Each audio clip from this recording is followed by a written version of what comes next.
आज़ादी की लड़ाई में कहा जाता है कि महात्मा गांधी का एक बड़ा योगदान रहा। महात्मा गांधी ने अपने सत्याग्रह और आंदोलन के दम पर देश को आज़ादी तक ले गए। आज हम जिक्र उनके पहले आंदोलन की करेंगे।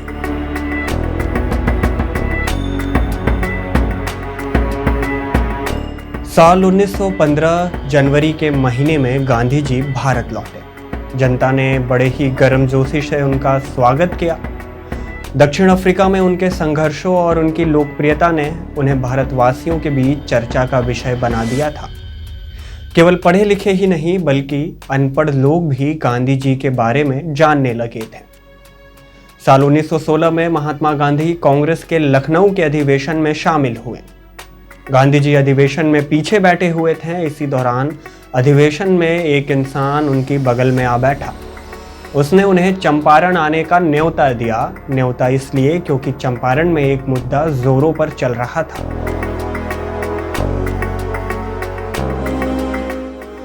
मसला था 3 कठिया पद्धति का।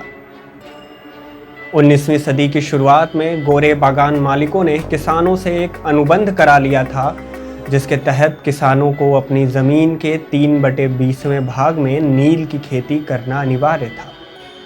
लेकिन जर्मनी के रासायनिक डाई के कारण नील का बाजार ठंडा पड़ गया था।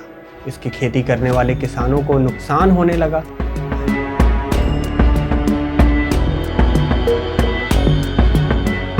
लेकिन कॉन्ट्रैक्ट से बंधे किसानों को इसकी खेती मजबूरन करनी पड़ती थी।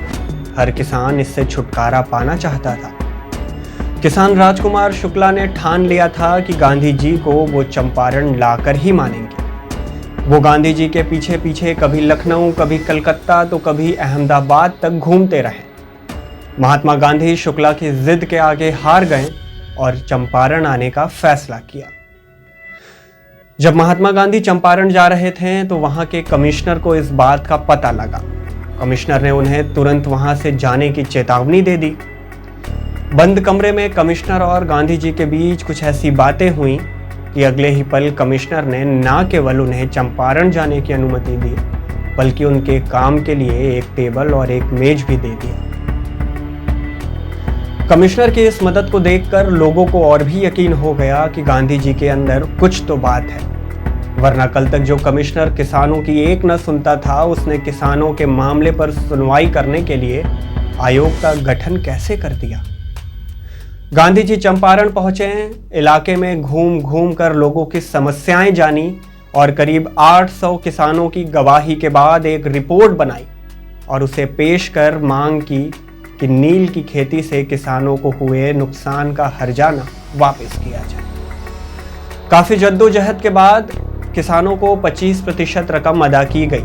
लोगों ने मांग की कि गांधी जी ने 100% रकम वापसी क्यों नहीं कराई।